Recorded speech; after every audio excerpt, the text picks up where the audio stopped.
명제 이어서 보겠습니다. 이번 수업은 우리 교재 69페이지 개념 코드 2호 명제 P이면 Q이다에 대해서 공부를 할 건데요.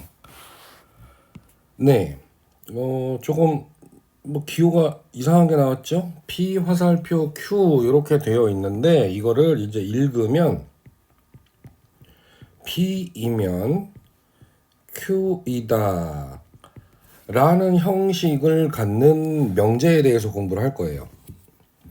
자, 이거를 요새는 많이 쓰는 말은 아닌데 조건 명제 또는 조건부 명제라고 부르기도 했습니다. 자, 그러면 이게 뭔지를 좀 자세하게 볼까요? 조건 명제 P이면 Q이다 라는 게 뭐냐면 일단 우리가 명제하고 조건을 다시 한번 볼까요?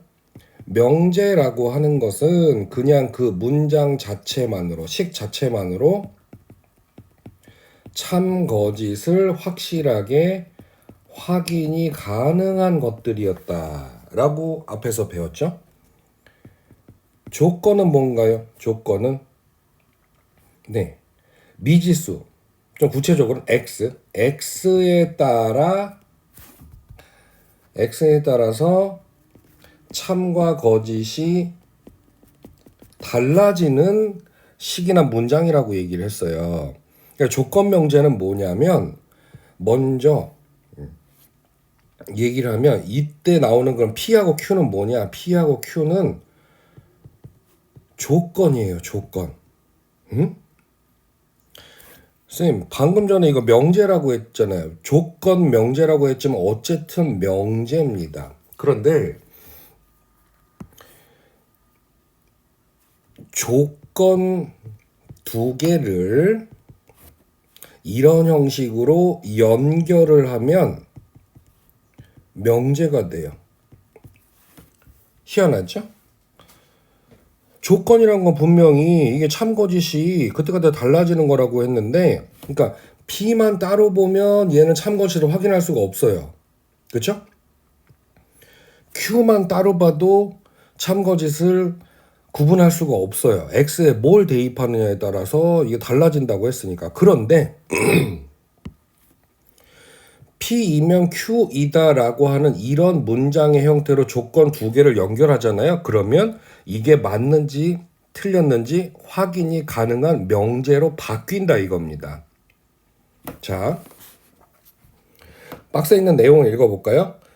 두 개의 조건 P와 Q를 연결해서 P이면 Q이다 이런 식으로 말을 만들면, 이렇게 나타내면 이게 뭐가 된다? 명제가 된다. 그리고 이걸 기호로 P 화살표 Q 이렇게 나타내고요. 앞에 있는 요 P라고 하는 조건을 가정이라고 부르고 뒤에 있는 Q라고 하는 애를 결론이라고 부르기로 한답니다. 만드는 사람들이 이렇게 만들었대요. 자, 근데 이게 무슨 말이냐? 그러면 밑에 있는 자세한 설명을 한번 읽어볼까요? 두 조건 PQ가 있을 때 얘네 따로따로 각각은 참인지 거짓인지 확인할 수가 없다고 배웠는데, 연결을 해서 식이란 문장을 만들면 요런 식으로 P이면 Q이다, 모이면 모이다, 이런 식으로 두 조건을 연결하는 문장을 보면 이거는 참거짓이 구분이 가능한데, 이거 보세요. 그 문장의 형식이 어떻게 됩니까? 여러분 영어에서 뭐뭐이면 뭐뭐이다 이런 거 문법에서 배웠죠.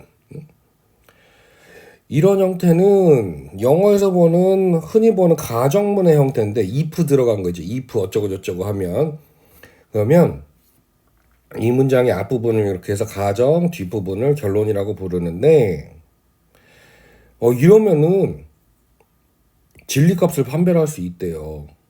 참인지 거짓인지 확인할 수 있다 이거죠. 예를 들어 볼까요? 자, 이거 예 1 보자고요. 첫 번째 조건 P X제곱은 1. 이거 분명히 조건입니다. 왜? X에다 1이나 마이너스 1을 대입하면 이 조건은 참이에요. 근데 X에다 0을 대입하거나 2를 대입하면 거짓이 되죠. 그렇죠? 그럼 Q만 또 따로 봅시다. Q. X는 2부터 마이너스 2부터 2까지. 즉 여기에 0이나 1 같은 값을 대입을 하면 이 부등식은 참이 되고 2나 3을 대입하면 거짓이 됩니다. 그러니까 얘네 둘은 따로따로 보면 거짓이를 이게 참인지 거짓인지 확인이 안 된다 이거예요. 그런데 얘네를 연결해서 P 화살표 Q 문장이 어떻게 만들어지죠? 여기 봅시다. x제곱이 1이면 x는 마이너스 2에서 2 사이의 값이다 라고 이렇게 연결되는 거를 그냥 이걸 말의 의미로 생각해서 한번 판단을 해보세요. 어때요? 어때요? x제곱이 1이라고 하면 즉 x가 1이거나 마이너스 1이 되는 값이면 그 값은 이 범위 안에 있다라고 하는 의미가 되는 거죠. 만약에 요런 상황이면 뒤에 있는 이 조건이 되더라라고 하는 문장으로 의미가 연결이 되는 거예요. 그러니까 한번 생각을 해보세요. x가 1이거나 마이너스 1이면은 걔네가 2에서 마이너스 2 사이의 범위 안에 있어라고 하는 말 맞아요, 틀려요? 확인이 가능해요, 안 해요? 네, 참거짓이 확인이 가능하고 이게 참이라는 거를 확인할 수가 있죠. 이게 밑에 이 설명이 나와 있습니다. 자, 그러면 진리집합으로도 생각을 할 수가 있는데 조건 P의 진리집합은 아까 얘기했죠. 이게 맞게 하는 값이. 그러니까 만약에 이게 맞다면 라는 뜻입니다. 앞에 있는 게 맞으면 뒤에 있는 요 상황이 된다라는 의미로 문장이 만들어져 버린 거예요. 그렇기 때문에 그래서 이게 가정이라고 불리는 이유를 알겠죠. 즉 x의 값이 마이너스 1과 1 사이, 마이너스 1과 1이면 x의 범위는 마이너스 2초가 2 미만이 되니까 요 마이너스 1과 1이 요 범위 안에 있는 거잖아요. 그러니까 이거 맞네? 이런 식으로 의미가 결합이 돼서 참거짓이 확인이 된다라는 거죠. 되셨습니까? 네. 그래서 조건 명제는 이렇게 혼자 두면 이게 뭐야? 맞아 틀려를 알 수 없는 내용이 가정법처럼 이렇게 문장이 연결됨으로써 앞에 게 가정의 역할. 만약에 x가 어떤 거면 결국엔 요게 되더라 라고 하는 연결이 되면서 이게 맞는지 틀리는지 확인이 가능하게 된다. 되셨습니까? 그래서 이걸 P 화살표 Q, P이면 Q이다 이렇게 되는 거예요. 예제 2번을 볼까요? 자, 그러면 x가 P, 첫 번째 조건 P, x는 4의 약수, 양의 약수라고 생각을 하세요. Q는 6의 약수.